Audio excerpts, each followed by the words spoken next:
Hey guys, today's episode is a year-end review with Krista Glennie-Sechu, the food editor at Buffalo Spree and the creator of Nickel City Chef.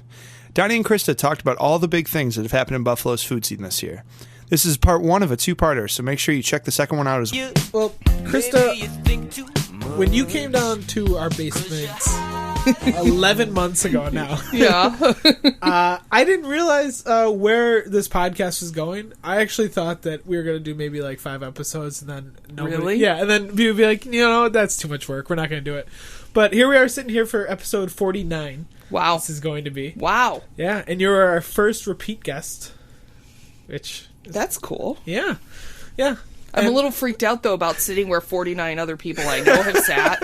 I don't know about that, but... Yeah, we've had an interesting collection of characters down here. It's been fun. But I want to talk to you about 2012. It was, I think, a big year for both of us. Yes, in lots of ways. Yes, in lots of ways. And a big year for Buffalo's food scene. I think, like I say this with every guest we have, in the 3 years that we've been doing Buffalo Eats, well, this will be our 4th year, the food scene has gone up. It's on a steady progression going up as far as quality and options and people's awareness. And so, I agree. I think the restaurant industry was a little stagnant for quite a while. Yeah. From 1995 to maybe 2007. And that's a little while. And it was stagnant for longer before that. There was a big change in 1995. But I think that in the last couple years, there's been actual community that's been built. Yeah. And that has inspired and put energy behind efforts. It's just been exciting. Yeah, I every month it seems like there's a new reason for me to get excited, whether it's a new event or a new restaurant that's opening or news of restaurants that are opening. It just seems like everyone is so excited to try new things. It's true, and there's so many new people who have returned to Buffalo, or people who are not originally from Buffalo who live here now, who are excited and becoming part of this foodie culture. It's growing exponentially every day. Yeah, and so I figured we'd go over some of the new restaurants that have opened, some of the new trends that have happened, kind of just discuss them, talk about how we think about it, and we'll go from there. It's you know the drill. I know the drill. I think the biggest food story that we have to probably start with is the renovations and the opening of Hotel Lafayette. I agree. And with Mike A's, Butterwoods, and Pan Am. Yep. I think Mike A's is Buffalo's first true crazy fine dining experience. Our first restaurant that could literally be nationally recognized as a great, institution. I don't know. It has the potential definitely to be that. I think that's true if you factor in the fact that it's in a historical building. Yes. That the renovations, especially now that they've moved all the decor and sort of the zhuzh into the dining room. Yes. The dining room now matches the exactly. food. Yeah. The wine list, the cocktails are out of this world all the time. Yes. And plus, of course, the food is phenomenal and in some ways surprising. Yeah. And so if you marry all of that together, I completely agree with you. Yeah. It's when we went to that tasting back in, I think, maybe June? I think that's about right. I said it then and I'll still say it now. It's the best meal I've ever had in Buffalo. Yeah, I agree with you. And I've had, 300 meals in the city.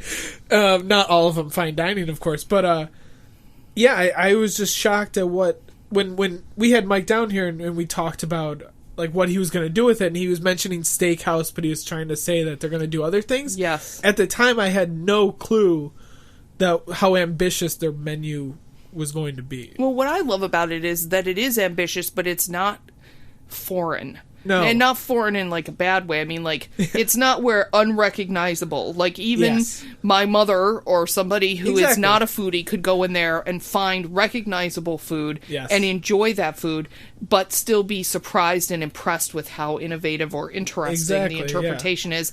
And I think that that's a hard little window to hit. I think that people are too safe or go too far in the other direction. Exactly. And it's not approachable and still tasty. It's just out there. Yeah. And Mike and Ed have done a really fantastic job. And of course the front of the house and Tony in the lounge. It's just this cohesive experience that is really unique and special. And I think being a person who lives downtown, I think it's also important to say what a difference having the Lafayette open and having Rocco make such an effort to make the exterior feel approachable. Like, when you go in there are people who are just walking through to check it out. Yeah. It's not that you have to have some kind of special, black card to get in the door or something. Exactly. They've put stanchions up and awnings and flowers and Christmas trees and all kinds of things to make the exterior as warm as the interior, and I think it just really changes the whole vibe of that area downtown, which I think will trickle into the other neighbors' buildings that are empty on Washington Street. I think we're going to see that happen a lot in the next couple of years. All those little empty buildings, a block or two between the Book Art Center and Mohawk, where Lloyd is, and the hotel, kind of wake up and start to be busy. And I think that's going to be great. It's and the best part is, They also like cater to more than just one price range. In my case, so if you don't have a lot of cash, their lounge menu is fabulous. Is fantastic. The Fuck California Burger is the best one. It is one of my favorite burgers in Buffalo, if not the best. So good. Yeah, and that great onion soup croquette that we love is on the lounge menu. Any Buffalonian would love that thing. It's so hearty and warm and delicious, and it's nothing crazy or over the top. So I do think the lounge menu is accessible, and I also think that that even if you just go in for small plates and appetizers into the restaurant, it's really not beyond anyone's means. But then I love the other end, where they're not afraid to put something high end on the menu, and you can go there and get arguably the best cut of beef that you'll find in Buffalo, if not New York State. Yeah, absolutely. And I think what's interesting is, when I started doing events several years ago, there were these glass ceilings of how much you could charge for things. Yeah. You could never have a ticketed dinner and sell a ticket for more than $80. Or you could never, have a pre-fee that was more than this amount of money. And now, that's not a question anymore in Buffalo. People will pay $150 for the omakase, the chef's tasting at Lafayette Hotel, and it's worth every fucking penny. It is. I've had most of those options, but so it's cool that they're not afraid to take these risks, right? The high end financial risks, and I think that that's only going to trickle down, along with the area, but to other restaurant owners being like, well, if they can do it and they're pulling it off, why don't we try it? It's true. Although I think Mike has earned the trust of his customer base. He is the guy who you'd want. C-Bar is swamped on a Monday at 5:00. Yeah. Swamped. And it's because people know that whatever money they spend, and C-Bar isn't expensive, by the way, not at all. No. But if people know for whatever money they spend, they're going to be completely happy with their meal. Yeah. It's going to arrive to the table in a reasonable amount of time and at the right temperature. And their server is not going to sit at the table and chat with them, which is one of my pet peeves, or show pictures of their children from their wallet, or any of that stuff. They're just going to be a server who brings your food and smiles and brings your check and leaves. Yes. And he set that standard, and that's why people trust him at my gaze. I think had he gone from not having C-Bar be such a success, and even Cantina be such a success, if he just gone from Tsunami closes, Mike opens Mike A at Hotel Lafayette, I don't know that people would have been as willing or ready to accept what it is. Yeah, I agree. He is... I think the first person that a lot of people think of when they try to think of a chef in Buffalo, or a head food figure. And, absolutely. And so, he definitely has that goodwill, I guess you could say. He understands how to please his customers and make them comfortable, regardless of their creed, economic background, desire for tequila or not. He's pretty good at understanding his customer base, even though I think it's pretty wide. Yeah. I think we covered that pretty well. I think we did too. The second biggest story, which I think they're actually probably closer than 1 and 2, as the food truck legislation finally getting passed this year. We had Lloyd maybe a week before they had their final meeting and got the permit. So when we were talking to them, it was a lot of if this happens. Since then, it's been passed. I think it's coming up for a renewal soon. Mm-hmm. But But with solid legislation for at least the city, it's prompted more food trucks to come into Buffalo. And so right now our total is 11 that we've counted. That's a good number. Yeah, and I think it's an increase from 5 last year, so it's doubled roughly. And I know of maybe 3 more that are in stages of coming to the streets. Yeah, no, I think it's a great thing, and I think that our newest additions, Night Slider. Yeah, just saying that name makes me feel dirty. And Night Slider and the Amy's truck. Amy's truck is huge, which is huge because, excuse me, again, trusted brand. Yeah, loved by vegetarians, appreciated by non-vegetarians. Out there slinging the lentils for everybody. It's a good thing. Yeah, it's great to see somebody who's in the restaurant business see the value of having a food truck. And others have talked about it, but they're the first one to actually... I'd really like to see that because I do think, and I will be beaten for this severely, I'm sure in a back alley somewhere, but I do think that you can tell with some of the trucks that they don't have cooking or restaurant experience, both in how well their menu is planned and how well they execute their menu, or how innovative their menu is. And I do think that having some more professionals become involved would be a great thing for the scene. Yes, for sure. There's nothing bad about it. I mean, there's no negative side to that. Right, and it's a great way to make some money if you're a restaurant that perhaps is seasonal. Yeah. Or is has slow periods during the summer where you could go out and find customers. Yeah. The only thing that we should mention for sure if we're doing a roundup is what's sort of not working for the food trucks, which is the ridiculous permit cost. That is, I mean, that the trucks are paying. We're all happy that there's legislation, but it's ridiculous compared to what any other vendor pays to sell in the city. Yeah. And also, of course, the fact that because Western New York has decided that it is made up of little hobbit townships instead of one large community, which I don't understand. Hobbit townships, very, very little topical. Hobbit townships, instead of as a community, everybody has their own set of rules. This is, and it's really not fair to expect a truck to pay to understand the rules of every single township in even just Erie County, and to abide by those rules, to file all the papers. It doesn't make sense. There needs to be an Erie County food truck permit, period. Yeah. Yes, I agree with that. And I don't know how to make that happen because I don't think we can even get anybody to agree on anything at county level here. No.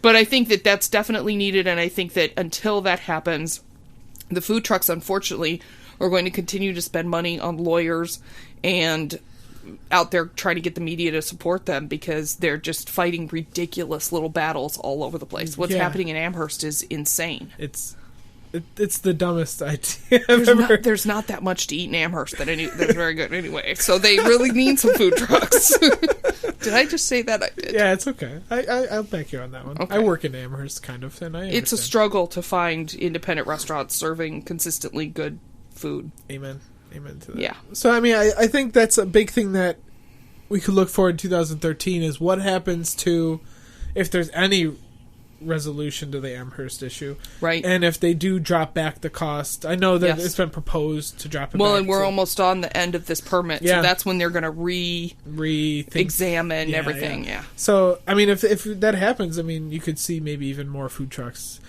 Are you worried about a saturation point? No. I never worry about a saturation point with anything, including bad pizza joints.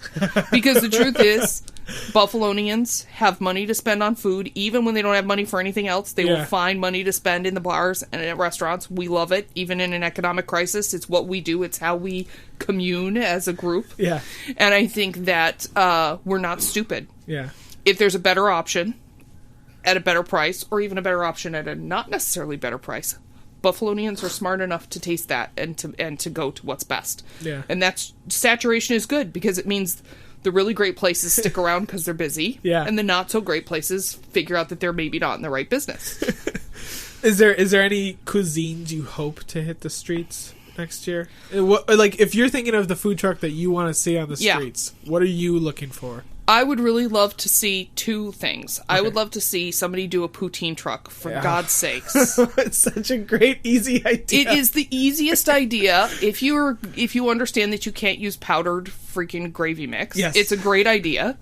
And why someone hasn't done it, I really do not understand. I don't understand why somebody would rather sell lame Italian retreads that you can get on any corner, or bar food you can get on any corner, when you could be the best poutine truck in all of Western New York. I don't understand that.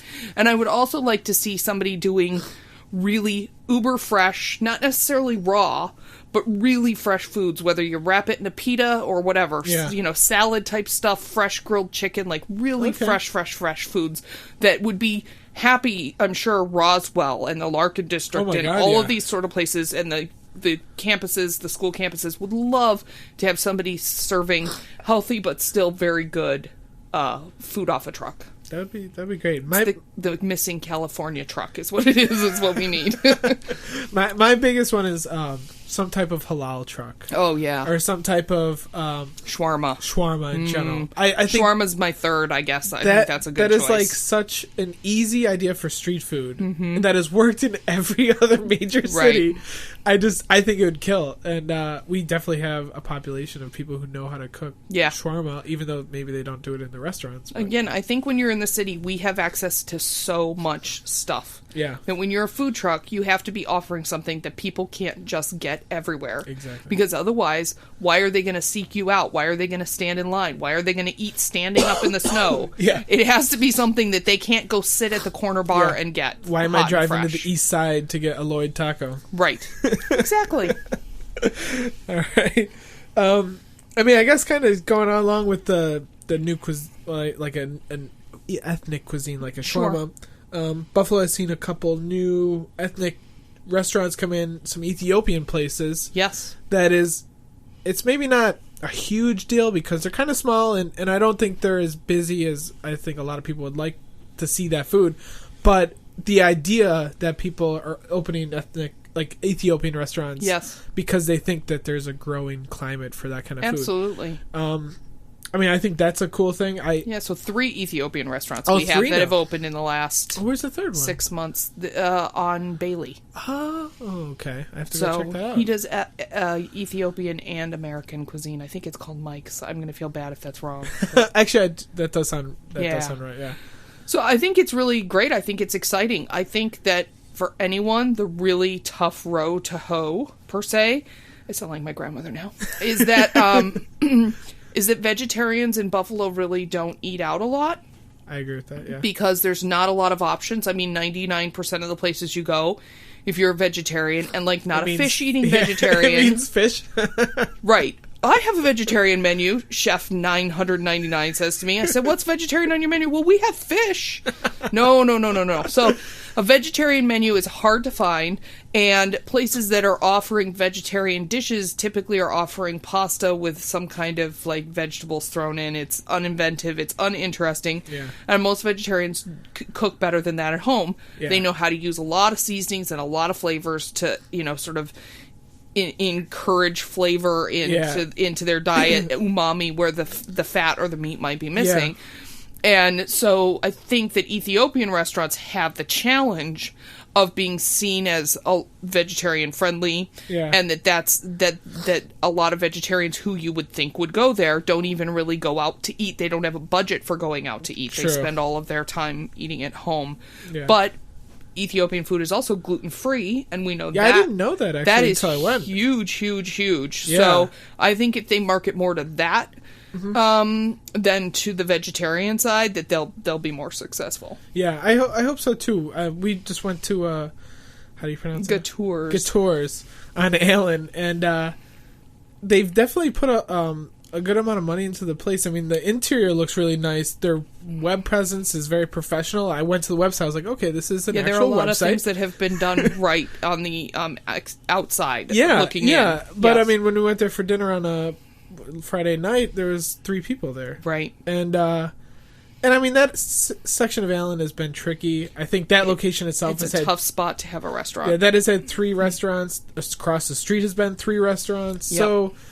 but I just I hope that people are into that. I'd like to see more different cuisines. I mean, I think another big ethnic thing is the homestyle menu at Peking Quick One, right? Which has developed like a cult following yes. in at least our foodie community. Certainly, that's only going to. I mean, Andrew Glarno can write about it, and it's getting seen by 1 million people. Like, right? I think I would love to see more of that. I'd love to see more traditional style Chinese food. Well, or like the Burmese place, like Sun. Yeah, which is there's getting popular because it's Burmese. Right.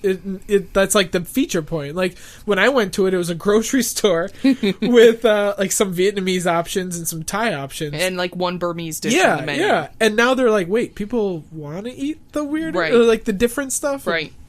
Well, and I think that's they're one of those places that you have to really drive to if you want to go there. Yeah. You're not going to happen down Niagara Street anytime I'm not just driving soon. down Niagara Street like I normally do. Right. And so I think, that says a lot. It says a lot about, number one, the fact that people are out there seeking new and unique food experiences. Yeah. And I think it says a lot about our food community that now people know what's happening there, because 5-10 years ago, people wanted to know what was happening. They only had one source for that, and it was the Buffalo News. Yes. And if it wasn't what Janice was eating or whatever, then people didn't know about it. But today, with the internet and people like you working hard and Facebook pages of communities that are talking and all of the media that's available, we can say there's a secret menu at Peking Quick One, yes. or you should go eat Burmese food over this little place that you would never know about otherwise. Yeah. And that's really exciting, and I think that's part of the growth that's happening here.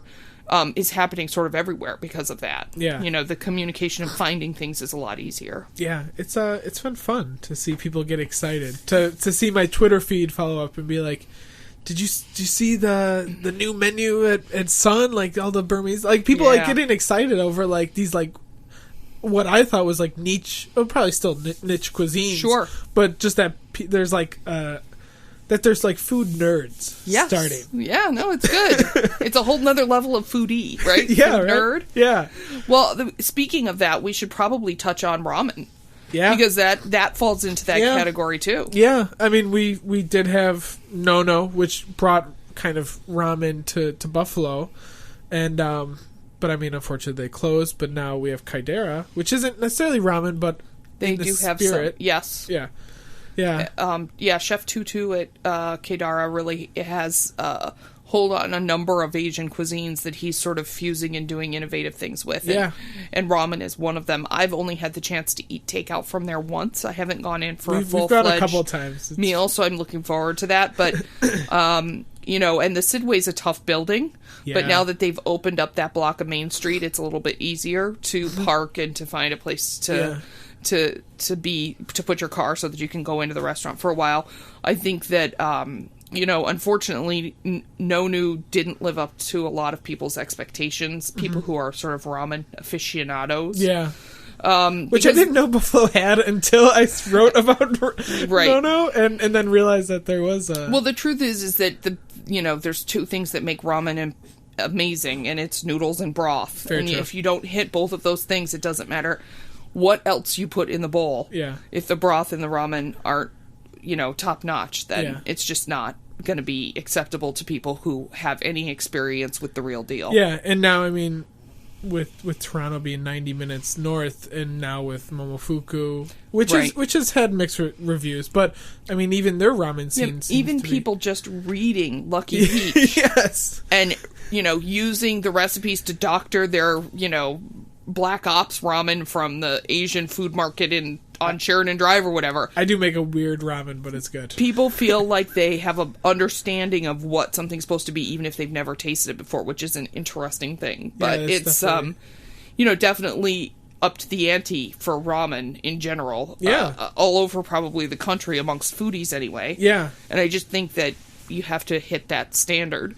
And of course, with any new business, consistent hours and consistent service and are absolutely 100% required, because the first time you say you're open and I come to your restaurant and you're closed is the last time I'll come to your restaurant, unless I find out that somebody died. Yeah. And I would say the food nerd thing, I think the first time I really experienced it was when Vera was starting to open. Oh, sure. And people were like hitting me up crazy because they were ecstatic about this possible VPN pizzeria, which obviously it didn't turn into, but people were like, I was shocked that many people cared about VPN pizza intensely. And then when No started coming around, same thing. Like the food nerds were like hitting me up like every day, like, is the ramen open yet? Well, like, and that is the hard thing. And here we've had this discussion, and we've even had it in Spree magazine. Yeah. Using the word authentic will kick your effing ass if you don't really, really 100% know what you're doing and source your things from as authentic a location as possible. Because we are a well-traveled community. We are no longer an insular, blue-collar factory worker community. We are a community of college-educated people who travel and eat. And you can't use the word authentic if you don't really intend to adhere very strictly to that concept. Yeah. Which, it's just... it's a crazy scenario. It's I don't know. It's hard for me to, comment on foods when I haven't had authentic. Sure. And it always makes for interesting. Like I haven't written up Gators yet. Right. But I mean, this is my first Ethiopian experience. Sure, so it's that's a everything. challenge. Everything that we have to write is always with like a asterisk. It's why at Buffalo Spree I rely so heavily on Rachel Fix Dominguez, who she's lived for so many years in Asia and traveled through the Mideast or whatever. She's just got so much food experience in that department. Her meme that was created. Yeah, we had a lot of fun with that. Rachel Fix Dominguez puts the soy in sauce. But yeah, I mean, she's amazing, and the thing is you would not know that when you meet her, and she would never go out of her way to tell you about it. Yeah. She's just not. She doesn't have a big ego, and being a foodie isn't her primary goal in life. She's like into education. Yeah. Child education is her forte. But she loves to eat, and I've known her for years and years and years, and we're just thrilled to have her at Spree because she is able to provide commentary to readers who either want to enjoy authentic food or have enjoyed authentic food, so that when she's reviewing Peking Quick Ones, she can tell you what is exactly like what she ate when she was in Beijing. Yeah. As opposed to, this is really good compared to the taste good down the street. Anyway. Yeah. But yeah, so I mean, I think everyone getting excited about all these new cuisines is only good. I agree. And I hope it continues through next year. I'd like to see more things. I want cuisines to come out that I didn't even know I was missing. If somebody told me that that I was missing a really Burmese food. Right. It's like, oh man, this is a great city, but you really need Burmese. I'd have been like, I don't know what that is. Okay, great. Right. But now it's like, all right, yeah. Yeah, that is delicious. We really need the couple things. So what? Yeah, so let me ask you. I think we really would do well with some Nordic cuisine, which of course is all the trend right now. With oh my god, totally brain dead right now. The big restaurant that's in thank you, and all of its sort of offspring. Yeah. But I actually one of my first boyfriends was a Swedish exchange student, nice. and we what he taught me about his food culture was so fascinating, and I do think that it's cuisine that would work well here because we do have chilly weather, we have similar weather patterns, and so I think it would be really neat to see somebody take that and do it, whether it's in a food truck and it's totally blue collar Nordic cuisine, or whether somebody decides to do a really fine dining restaurant with just tastes and samples of things like that. I just think that would be really a neat thing to have here. That'd be that would be pretty progressive too, because I think it's still on the edge of, I think, any type of even mainstream. But I do think 10 years from now we will find Nordic flavors infused in all kinds of everyday food, and we will be buying Nordic ingredients out of the Nordic ingredients section at Wegmans, just like we buy British or Puerto Rican or whatever. Yeah. So I do think that's coming our way. Nice, I gotta hit some up. Yeah, it's good stuff. And no, I'm not talking about the meatballs and lingonberry sauce at IKEA either. Anyway. Or fermented shark. Yeah, well, I'm not a big fan of fermented fish, but anyway.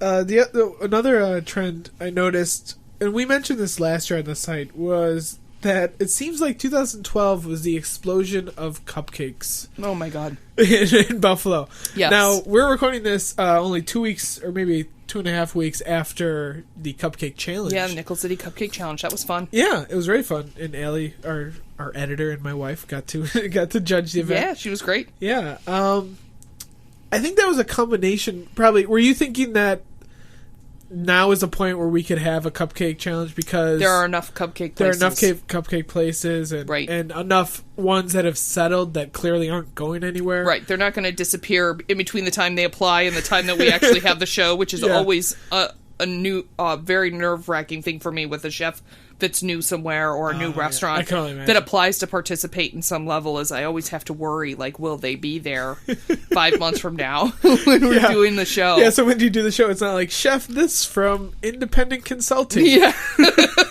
exactly. And I think that the public, because of the silly cupcake wars on Food Network, the public really loves cupcakes, and cupcakes are so approachable because we make them in easy bake ovens when we're 8, right? Exactly. I mean, like, there's nothing hard to understand about a cupcake. But that being said, I do think that the places in town that are making innovative and exciting cupcake flavors, Zilly Cakes is really does that all the time. There's a lot of places that do it. Are pushing sort of the envelope between sweet and savory, and I really love that. I think that's so much more interesting. Oh yeah, I mean, than a standard cupcake. Yeah, you can only have so many Nutella filled cupcakes that are all wonderful and they taste delicious. Well, Nutella filled cupcakes. I feel so bad for you, Donnie. It's such a first world white boy problem. Right. No, but it's true, and the truth is that the hardest thing, and you will find this is. And I'm sure your wife would love to be having this conversation with me. The tough thing is that even though cupcakes are totally approachable and all of us can bake them and any bakery can serve them because they are, they have the ingredients and are already making cake probably, is that it's hard to get it right. Yeah. Usually the frosting, if it's made with vegetable shortening or something, or is just heavy and dense and like the kind, like if it sits out for a little while, like it's like you can knock it on wood. Yes. Ugh, terrible, right? Almost as bad as like a runny frosting that's all over the place. And then a lot of the cupcakes that I've had for sale in retail establishments these days, the crumb is more like a muffin. Yes. As opposed to like moist, fluffy cake. And so it's great that we have all these cupcake places open, and I think that people have a much easier time spending $2 on a cupcake than they have spending $40 on a professionally made cake. Yes. So I think that it's a great answer to our current economic situation for bakeries. I also think that we have to like really push our bakeries to produce products that are really amazing all the time. Yeah. It's a shame because this year Sarah Whaley stepped down from making macaroons. I know, dagger to the heart. Yeah, and we've had her on the podcast, and she was my gateway into the French macaroon. She was my gateway French macaroons, and I think that I still haven't had some that are better than what she made. And everyone said that French macaroon is going to be the next cupcake. They can never be, because a cupcake costs 5 cents to make and anybody can make it. Yeah. A macaroon requires lots of effort, storage, all kinds of other things. I mean, there's a reason Sarah's not doing it anymore. It's because it's really, really, really hard. Yeah. And people are bringing them in frozen from New York now. Yep. And customers are not necessarily noticing the difference. And it's a challenge. How do you keep up with that? How do you beat that? And I was excited because, I'm not a huge cupcake guy, I'll admit that.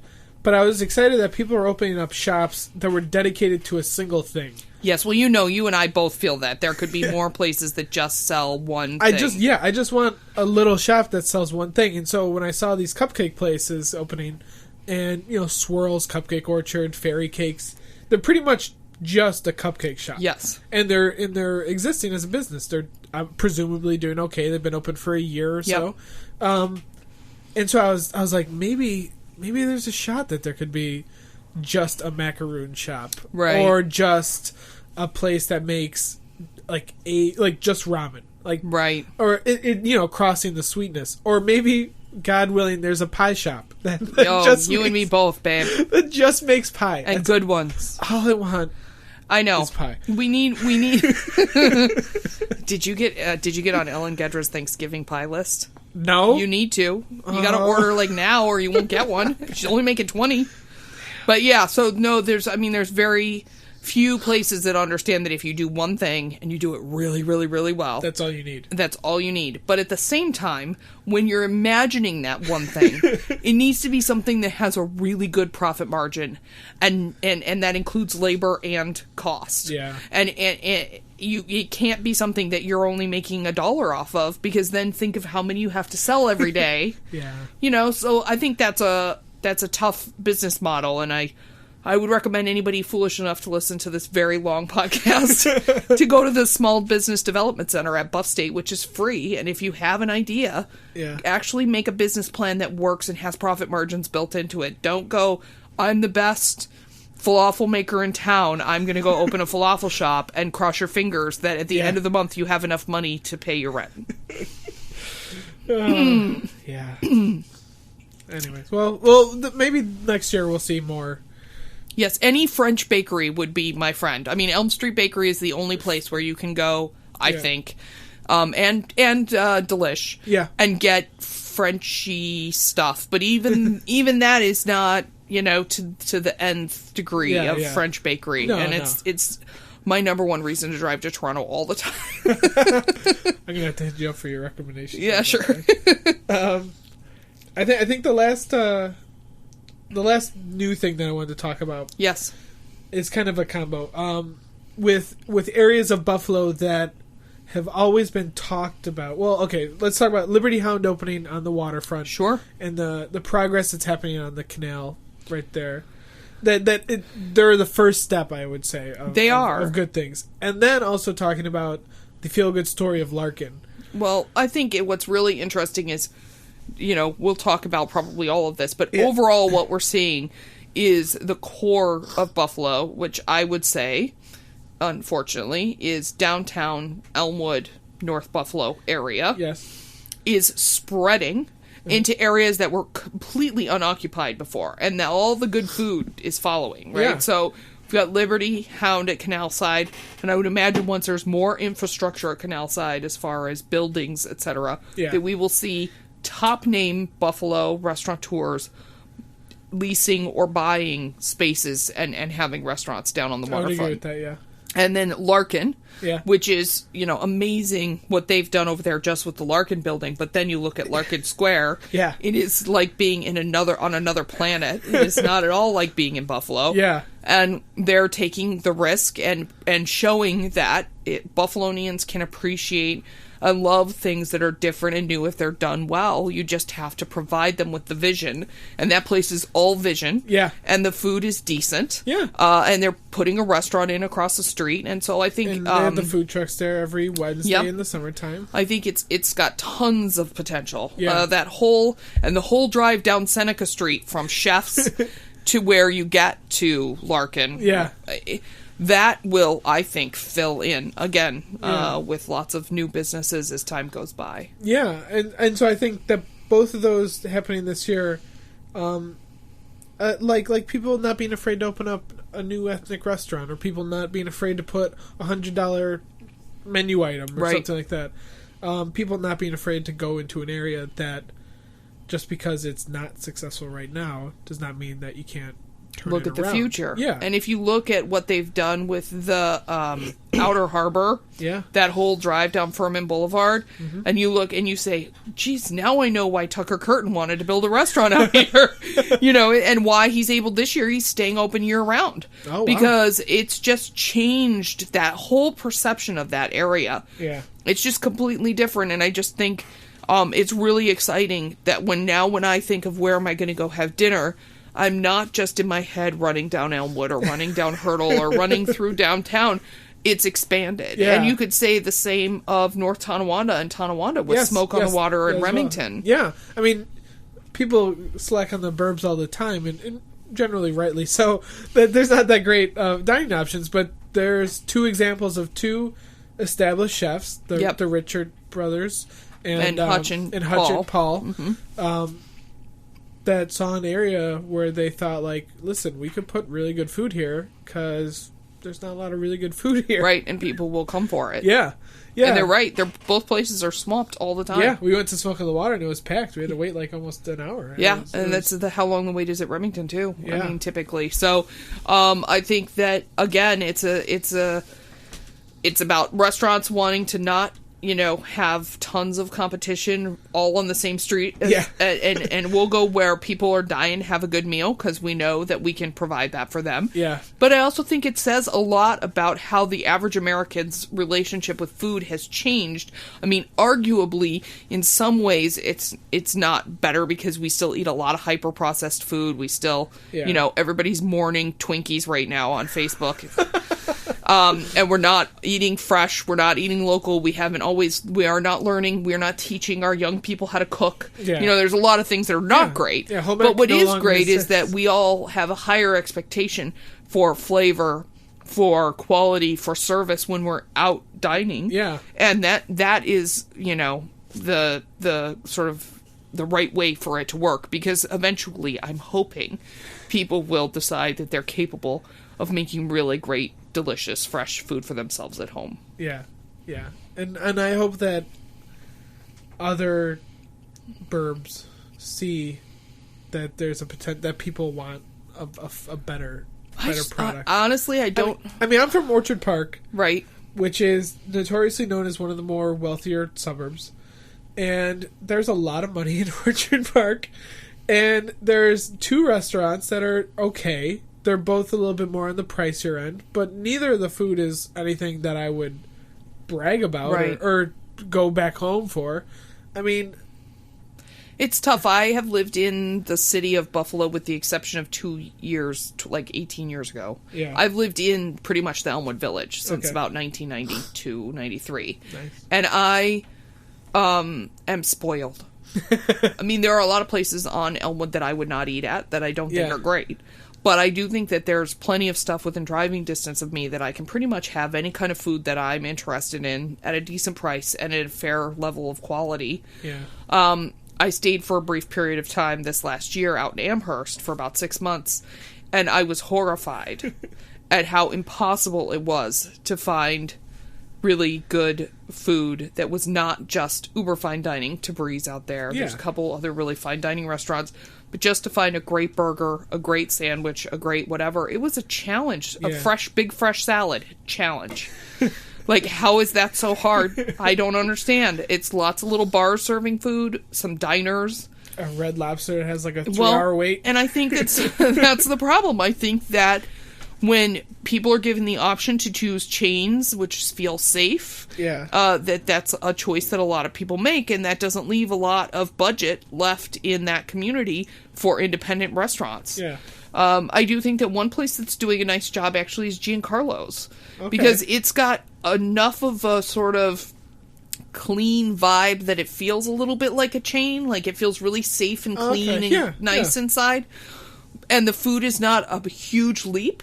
But everything's fresh, and everything's affordable, and the service is nice, and it's lovely, and it's an independent restaurant. So it would be really great to see more people kind of figure out how to attract suburbanites and remain an independent restaurant without just serving bad, refried, frozen fried things. I don't know. It's just bad. Just things that generally involve fried. Anything fried. But yeah, so that said, going over that list of things that have happened this year and trends that have happened. Lots of movement. I feel really good about next year. Yeah, no, I'll be excited to see who follows. Who decides to take the risk down in between downtown and the Larkin District? Who decides to go in on Washington Street? Who takes the leap and is the next restaurant at Canal Side? Yeah. If anybody else will join Tucker in being a year-round place out on the Outer Harbor. You know, I mean, I think that's what we have to look forward to, and I think it's exciting. And I think that we also have to look forward that hopefully some of the younger chefs that have been toiling away in kitchens under other restaurateurs will break out and open their own joints in the next year to 18 months. And I think that would be really exciting, too. That would be very exciting. There also has been a little bit of resurgence in Buffalo's booze scene.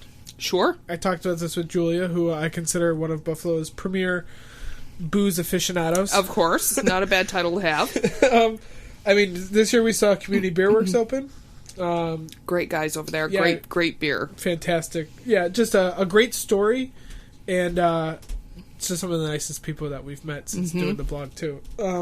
Out in Wilson, Woodcock Brothers just opened, I think, yesterday or today. Today. Yeah. And Big Ditch Brewing is on their way to hitting the shelves. And then we have Buffalo 8 Spirits, which is... right. I think it's Buffalo? 8 Buffalo Spirits, Buffalo which is Spirits, hopefully going to be, making booze over near the Pierce area. Yeah, which is kind of crazy because everyone thinks of home brewing, but nobody thinks of, like, how do you make your own whiskey? Like, right, although, these micro graineries, I don't know, what do you call them? Micro whatevers? Distilleries, there you go, are really popular all over the state and elsewhere in the country. And I think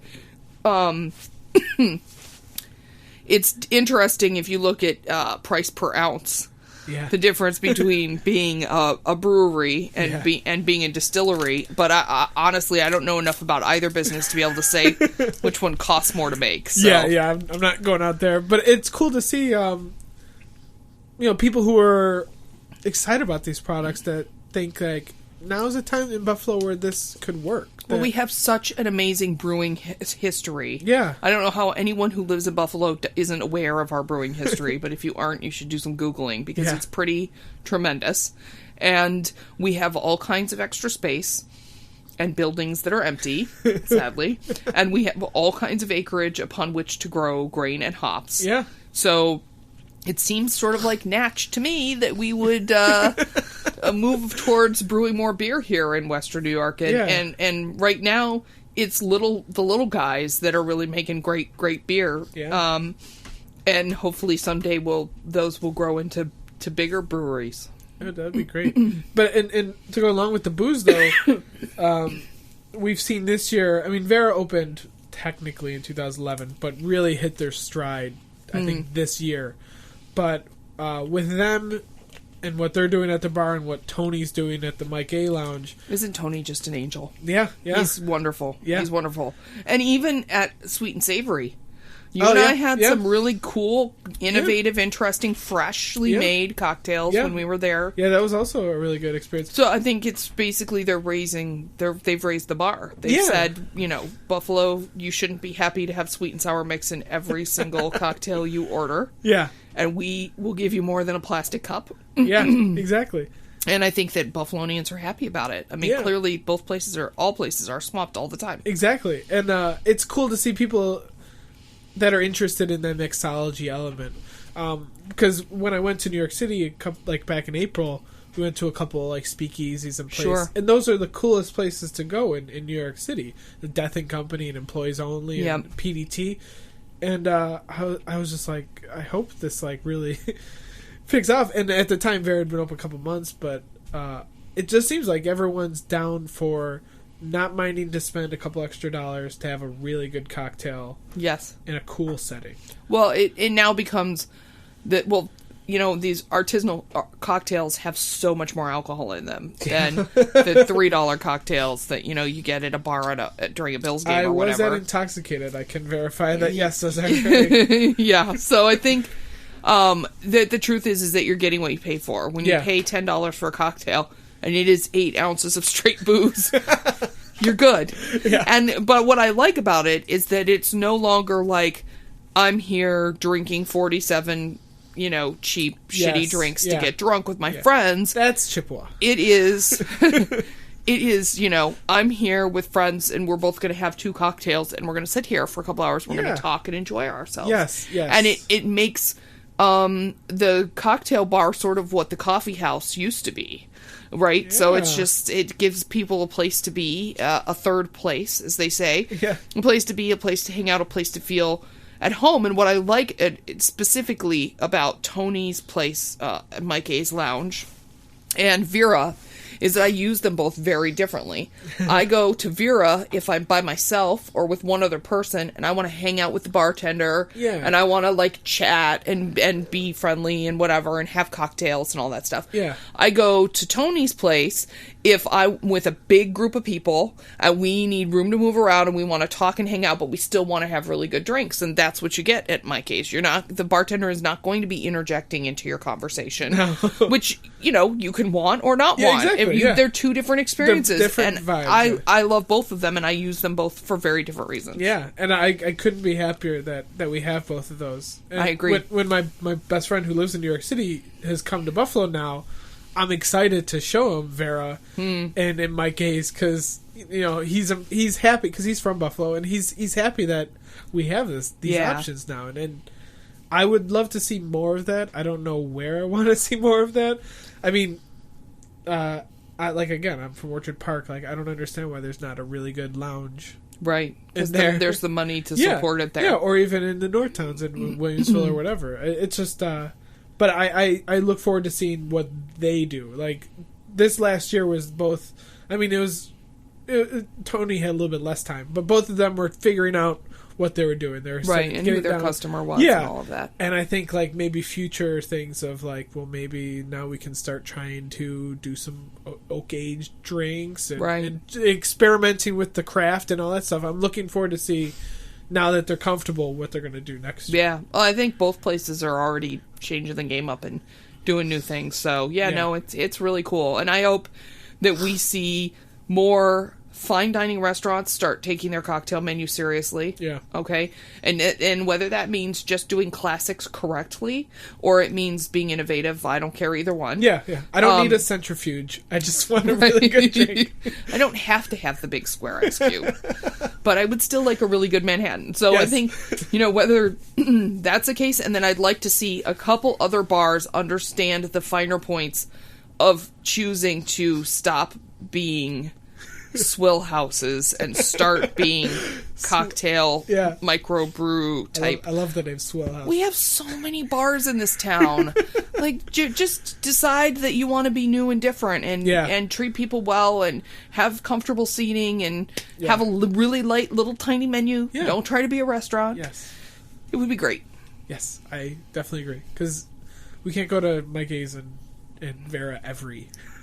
Well, I would like some variety. All right, but that might be hard. I think we should also touch on a couple of the unfortunate closings that have happened this year.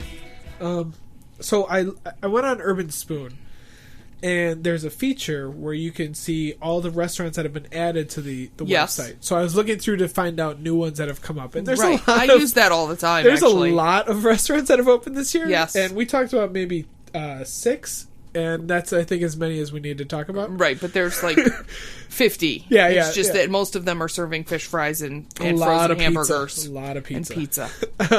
But then there's also a closings. And again, same thing. A lot of places that are closed that, like, a dude was like, hey, I got laid off of my job, but I've always wanted to open a pizzeria.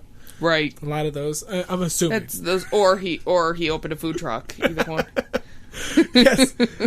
So what I looked for the closings that were like restaurants that I've enjoyed eating at and that might genuinely be really missed. And so I'll just run through the list and we'll go over them.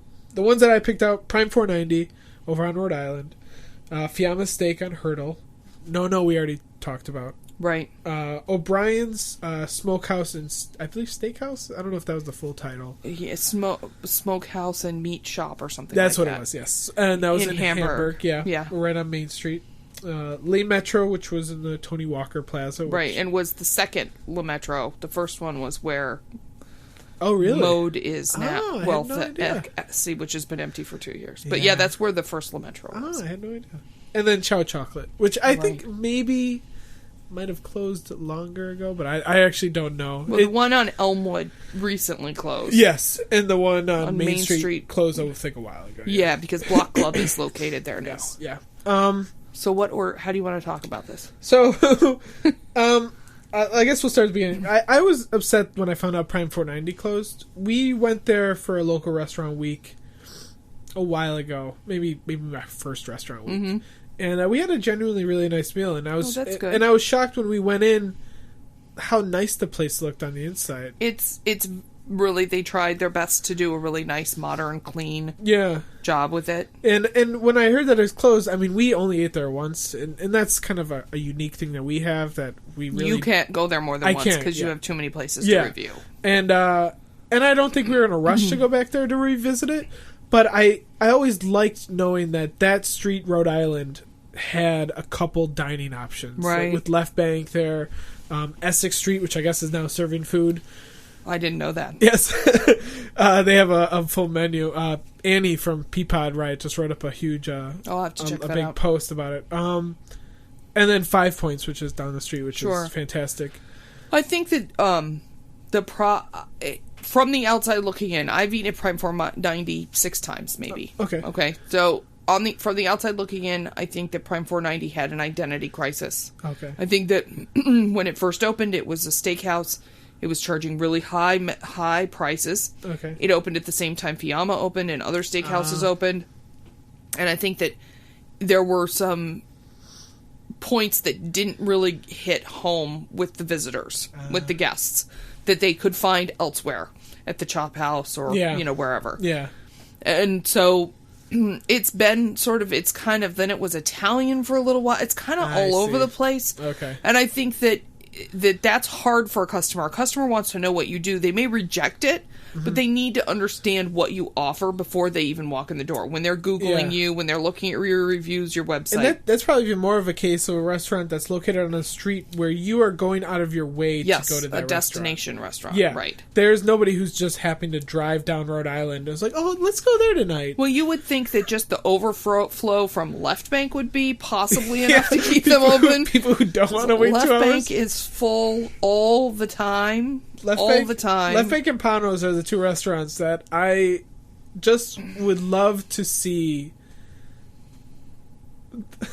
This is the accountant in me. Just love to see the financial figures that are coming out, and because I am shocked every time I go by either of those places that it is always full. I agree with you, but I think that whoever buys the Prime 490 building has the opportunity to really kick some serious ass because it's in decent shape. It's not, it's had a lot of work done to it. The kitchen is of reasonable size.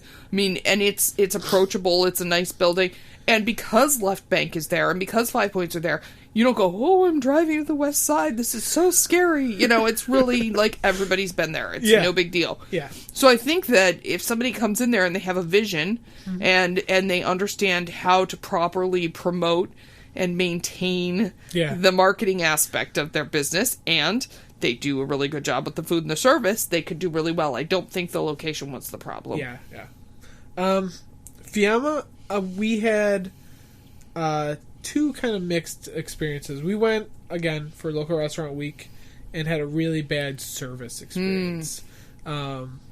We wrote about it, and it was just horrible. Like, our server disappeared for, I think, 45 minutes before our food came out. And all these things. We went back again, probably before they closed, and had an alright meal. Nothing to write home about, but I think we had, like, a free gift card, so we weren't too upset about it. It wasn't like I spent... $200 and then, right.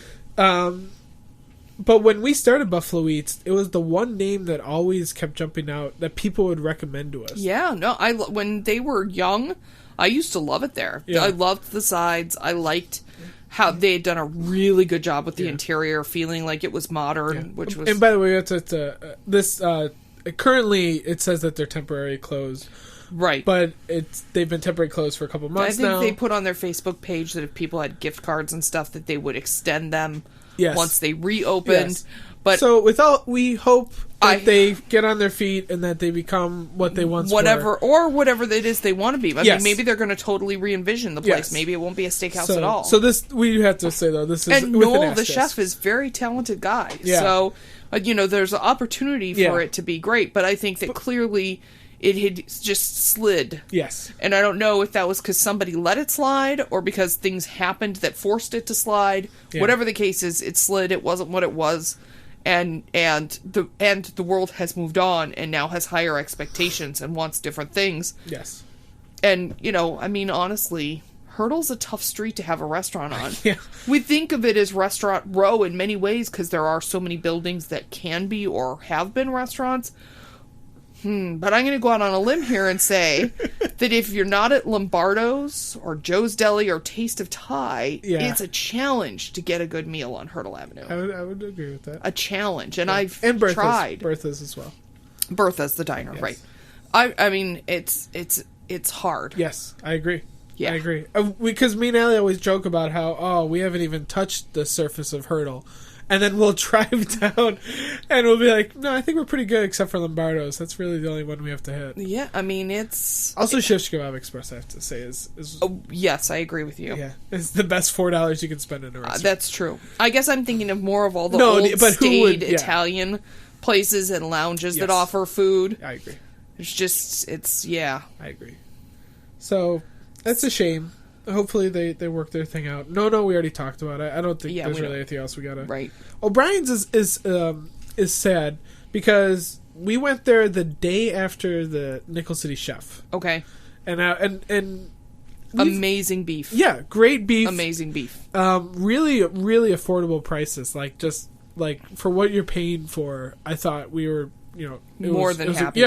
More than happy. And I think that, their Eden shop, yes, we should say that they closed Hamburg. Yes, but they're done. But the really, like, innovative, fresh, young Hamburg butchery / burger steak joint. Yeah, just an awesome idea. Is done. I'm interested to see what'll go in there, but I'm sad. I'm really sad to see O'Brien's go because I think you and I both agree that had that shop been anywhere in the city, they would have been busy out the door all the time with people not only buying fresh local meat, but also with people there having dinner. And I think, like, properly designed, that is something that would also be an amazing location on, like, the theater district. Oh, yeah. Or somewhere where, like, somebody wants to have a nice, quiet, sit-down dinner, but have that whole type of look and feel. Like you said, I mean, this is a total, like, Brooklyn idea. Like, I could just I see this image of this Brooklyn restaurant with the meats and the butcher and everything, and then also getting served, like, the best steak in town. No, and I think that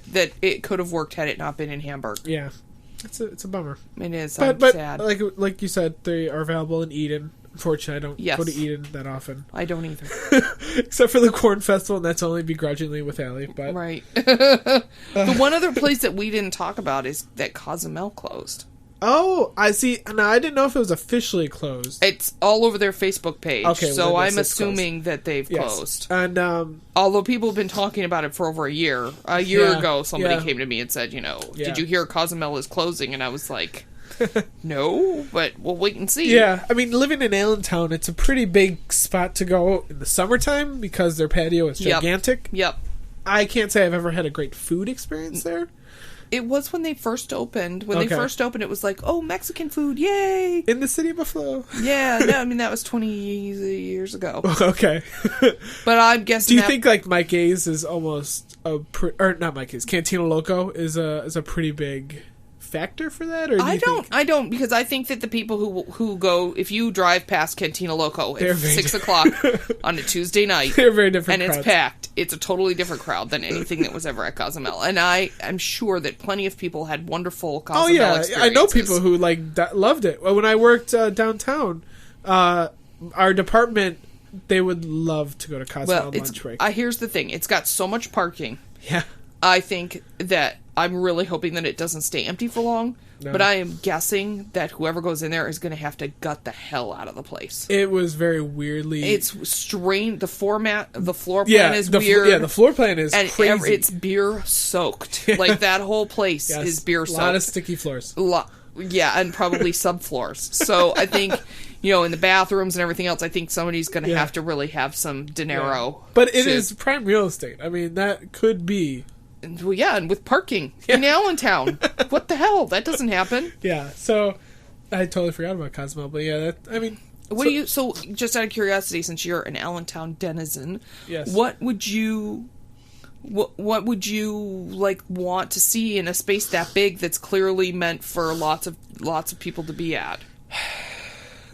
I think that patio is going to determine what that restaurant becomes, and it's never going to be maybe something that I want to go to. Okay, that's fair. I think that restaurant, the way it's built now, if somebody went in there and didn't want to spend a lot of money, will be a sports bar or something like that. Ugh. And that is not at all entertaining to me at all. Yeah. Like, I mean, if I'm going to watch a sporting event, I'll watch it here. Allentown has plenty of dirty bars. Yes. We don't really need another one. I mean, ideally, like, I don't know.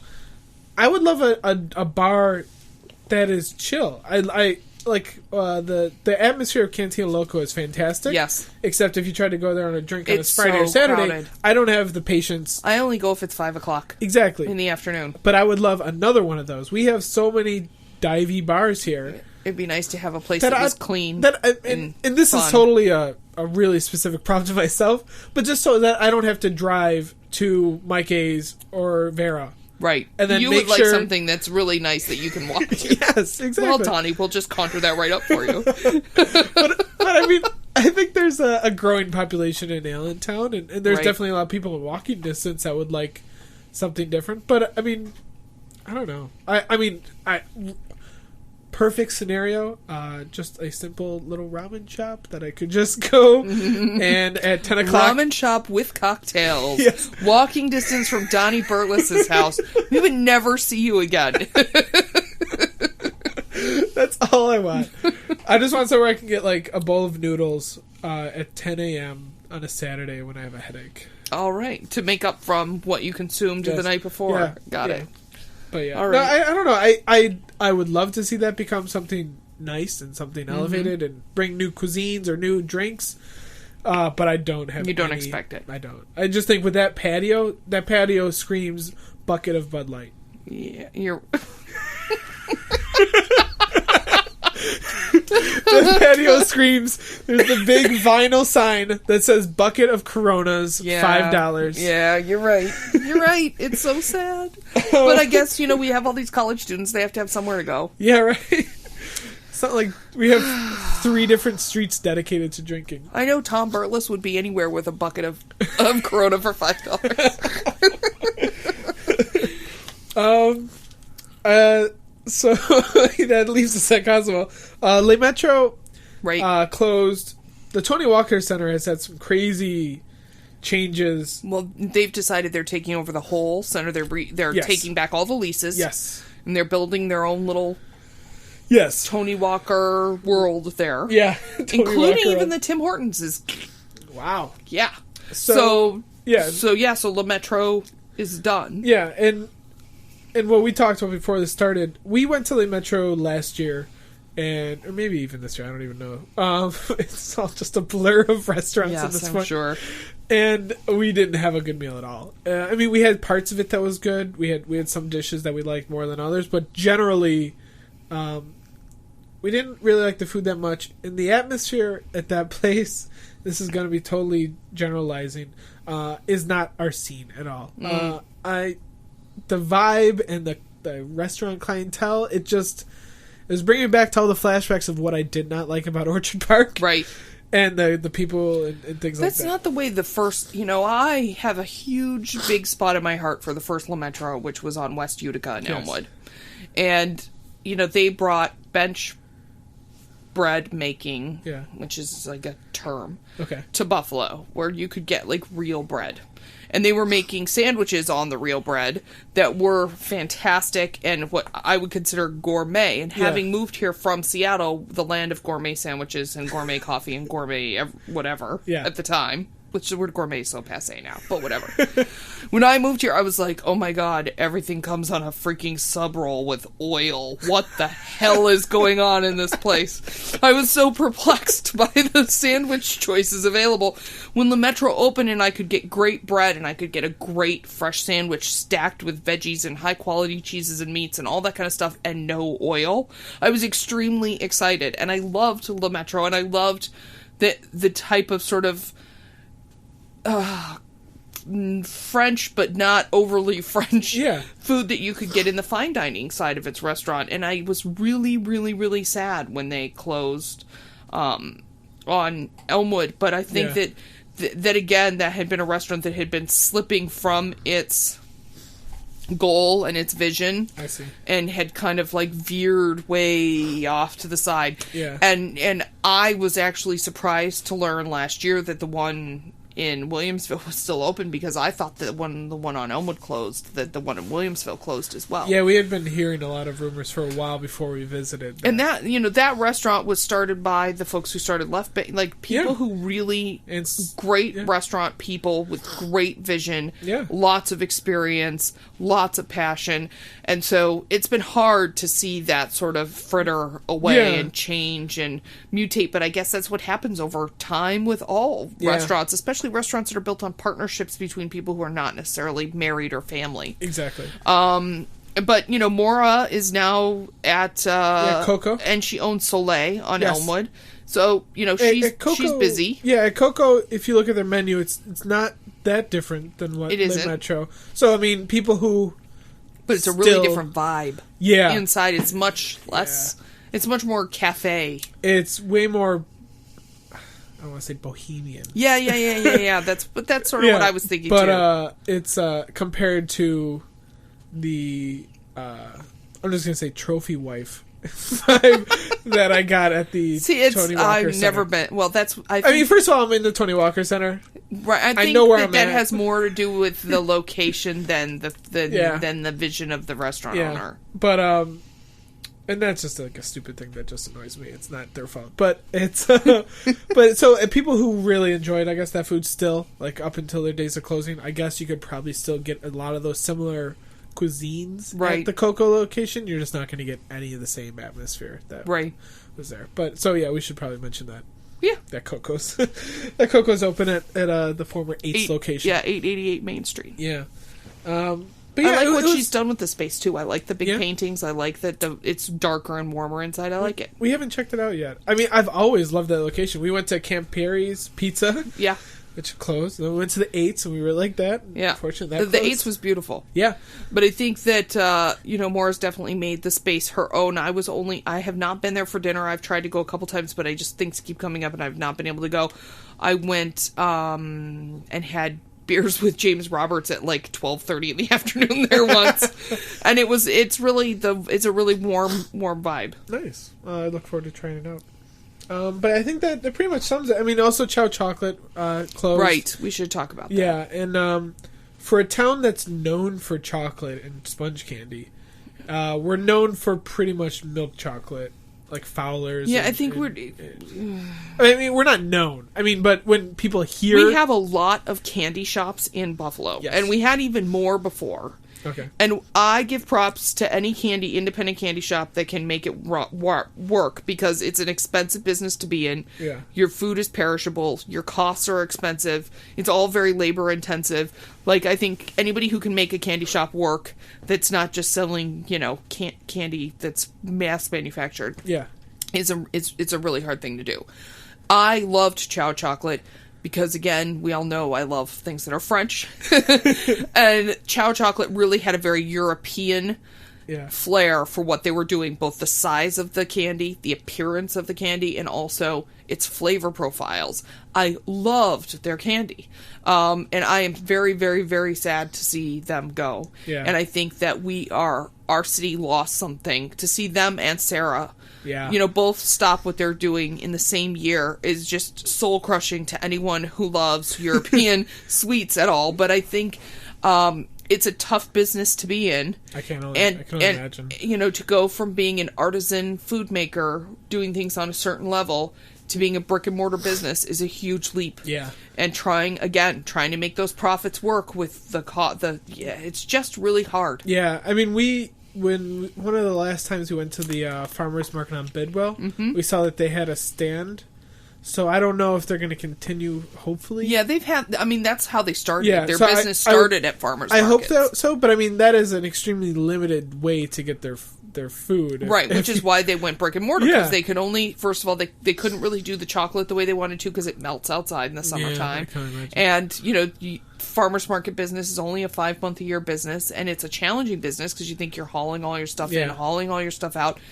And a lot of the busy markets happen on the exact same day, so you have to be in multiple places. It's a tough business to be in if that's your, the bulk of what you do, which I'm imagining is why they transitioned into brick and mortar. But it's tough. They went to Main Street, and I'm imagining the reason why they left Main Street is because they felt that foot traffic was the issue. Yeah. So then they came to Elmwood, hoping that foot traffic wouldn't be the issue, and it was still an issue for them. Yeah. So, and Elmwood's notorious for leases and costs and things like that as well. So I just think it's tough if you look at the people who make chocolate and make a lot of money making chocolate in Western New York. They're either number one, selling crappy chocolate for cheap, and people don't care and don't know the difference. Yeah.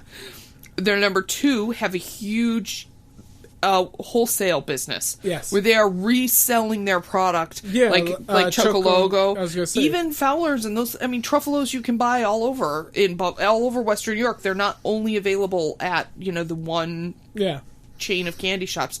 So I think that that's really the only way probably to make it work, unless you are an add-on to a bakery or a sandwich shop or something else. And I know that that's what the Main Street location tried to do.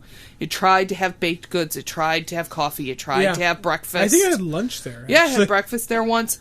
But there was not enough consistent business to maintain a chef, a this, a that, or whatever. Yeah. So it's just tough. Yeah, it's a bummer because they were doing good things. They a lot of places you could say closed because it just wasn't that good anymore. Yeah. But theirs wasn't the case. Their food was still, or their chocolates were just as good as. Oh, their chocolate's amazing, and the baked goods amazing, and the best hot chocolate. Yep. I've ever had in my entire life. Yeah, I remember having the first sip, and I was like, "This is it."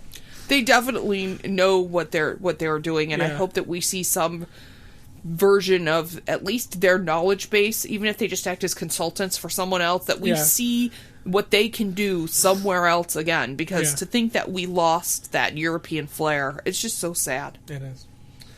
All right, well, let's stop talking about sad things. Okay. I think that runs No more sad stuff. Yeah. Let's talk about some of the events that have been happening this year and some of the, for the most part, that you are responsible. No. Let's talk about you for the last hour of this. No, let's not do that. let's first talk about the Buffalo's new underground dining club, Omakase, which, if anyone's interested, it's omakasebuffalo.com, I believe. Yes. Okay. OMAKASE buffalo.com. Yes. And that's where you can sign up and you get randomly selected to participate in a dinner. Right, you have to wait and get an invitation, and then you have to respond, I guess, in a certain number of days so that they can... I believe 48 hours. So they can give your invitation to somebody else if you don't use it. Yes. And you do not learn of the location of the event until I believe 12 hours or 24 hours beforehand. Right. And you don't know what you're eating. And that's because it's not always in a licensed facility. Yes. It's not always in a place that has a license. It's a legitimate underground dining experience. Yes. And so they're protecting their interests and the interests of the place where they're having the dinner by keeping things on the DL. Yeah. So we've both posted pictures of the first dinner. Yeah. So we can both confirm that we were there. Yeah.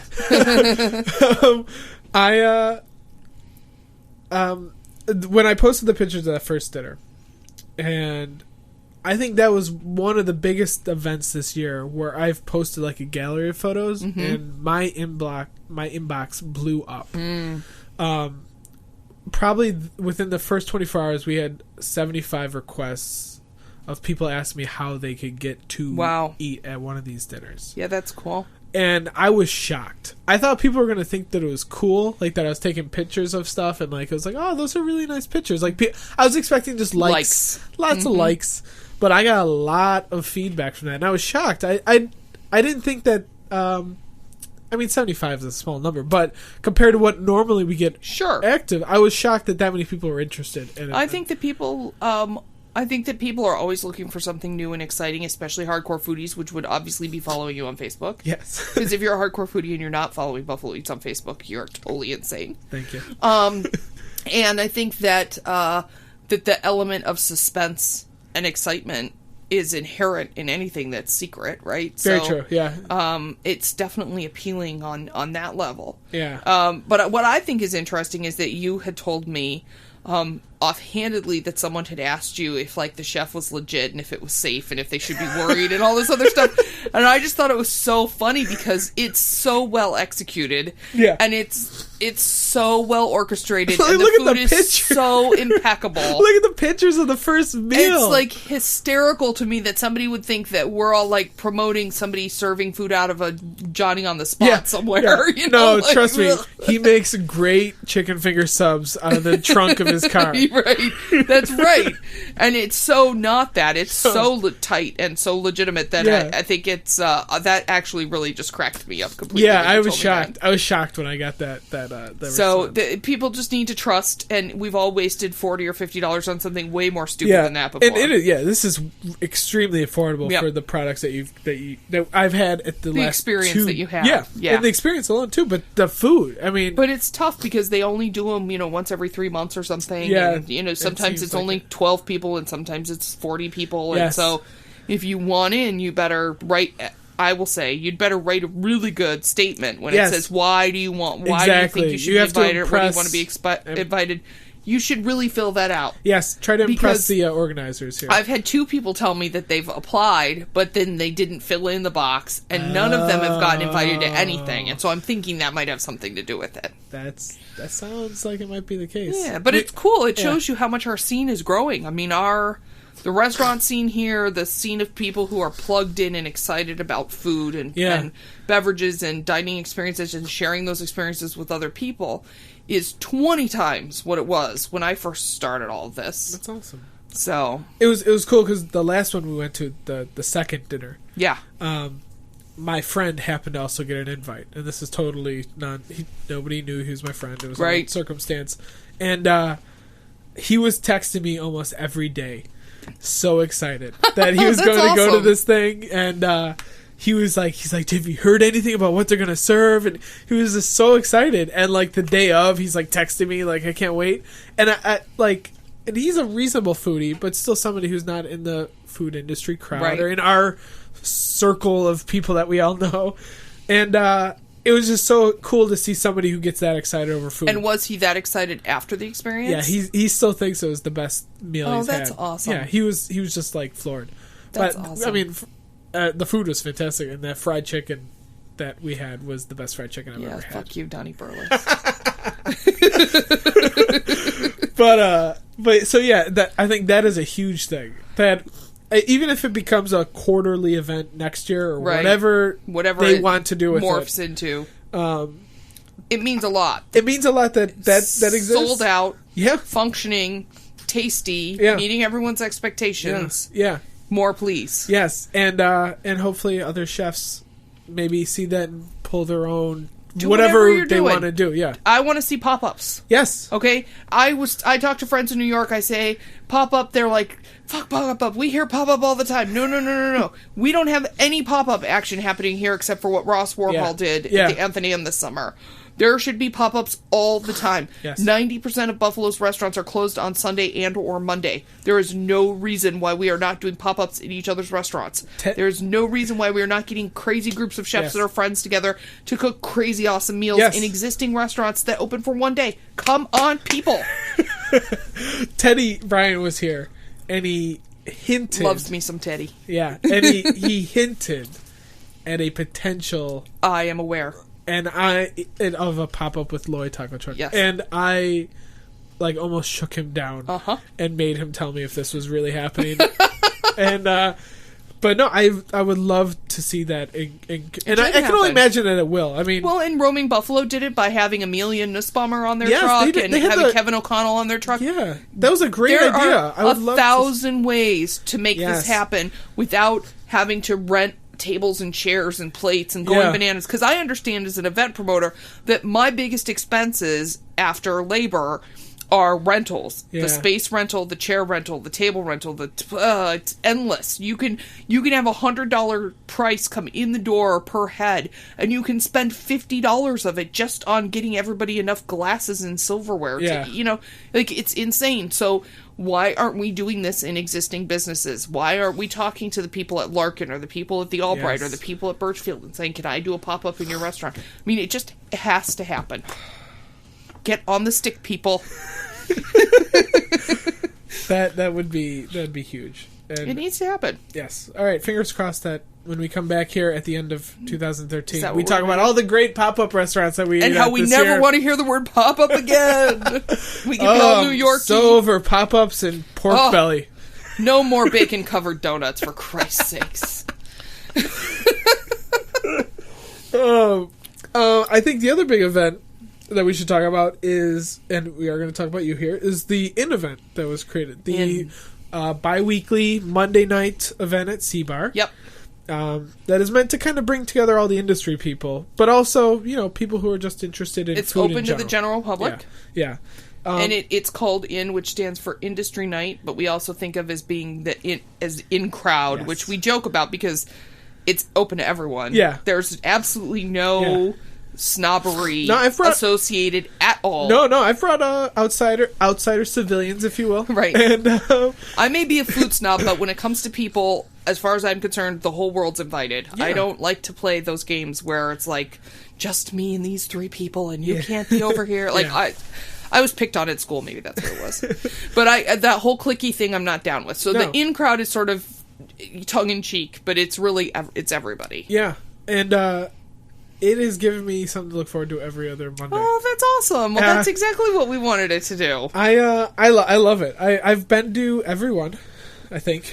Yes. Yeah, I think you have too. Yeah, and they're really fun. I mean, besides the fact that, for me, I get to hang out with people that I've known this year, which is crazy in itself that I know these people. But it's fun that I get to do this, and I understand the appeal for me because I'm hanging out with friends, so to speak. But I've brought outsiders, and they've had a blast. They have enjoyed drinking at C-Bar, which is a gorgeous bar and just a great place to hang out. It's a great place. And they've also enjoyed the theme every week, and so they get to taste a little of some ham, some Hamon. Yeah, hamon. Yeah. And, and all cocktails that are being made. We should tell listeners that the basic concept of IN is that it is an industry night on Monday nights. It's free. It runs from 9 to midnight, and it's every other Monday. Yes. And it's basically an opportunity for restaurant people to hang out together.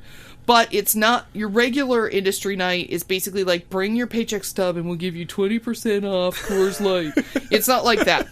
The idea is that, although I see Tom back there is angling for the 20% off Coors Light.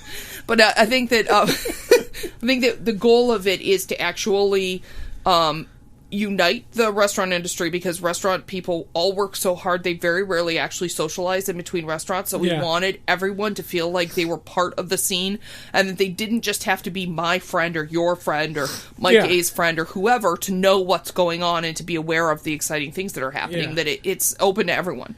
And then the second idea is to actually explore concepts or introduce people to new things.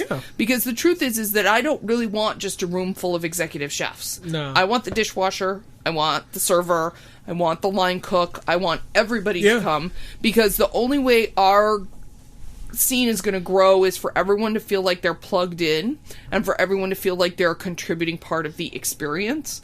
And so the idea of having something demonstrated in some capacity that unifies the audience and gives everyone a level playing field about something. So the first one we did cocktails.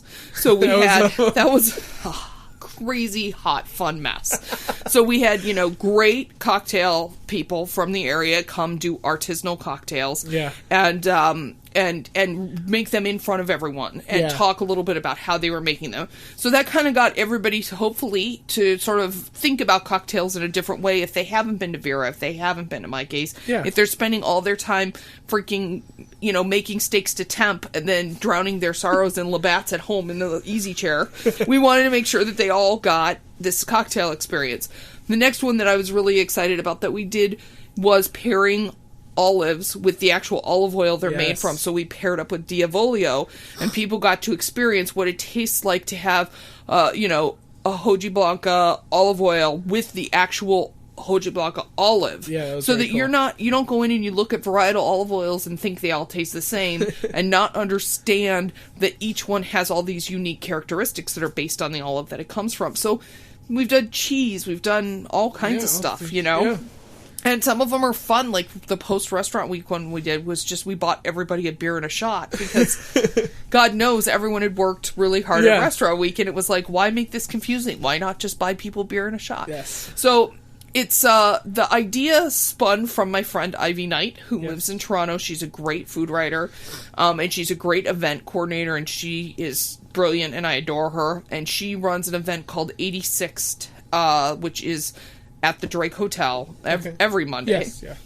And I've been to many of them.